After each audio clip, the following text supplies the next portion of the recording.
So, I was lucky, I have faith in the Almighty. I believe that death is in Almighty's hands. We try and take precautions, but eventually, when the time comes, you go. So I have conquered my fear of dying. But the thing is, the government parties and the establishment, they do not want to see me in power. So hence this crackdown has taken place where they've virtually tried to dismantle my party.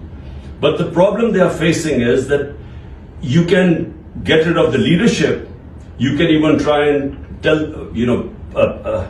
the sort of pressures they are putting on our leaders to leave my party, or even our ticket holders to leave, not stand on our ticket. I mean, it's never happened in Pakistan before. Such naked fascism has never taken place in this country before. But what is happening is that the vote bank is intact. In fact, the vote bank is growing.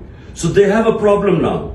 Even though they can get rid of, some of our senior leadership by pressuring them to leave the party, but the problem is the vote bank is increasing, if anything. So this is where the dilemma is. What do they do next? I think they will put me in jail. They'll try to disqualify me. That is where we are headed right now. But, it's not going to, even whenever there are elections, my party is going to win the elections. So even if I'm in jail, the party is going to win the elections. So, answer to your question, Mario, yes, it's a very tough time. Toughest time for me in my 27 years of politics, probably in my life, 70 years of life. But it is much worse for my workers who are now stuck in this heat and these cells and jails and not being fed properly. That worries me much more.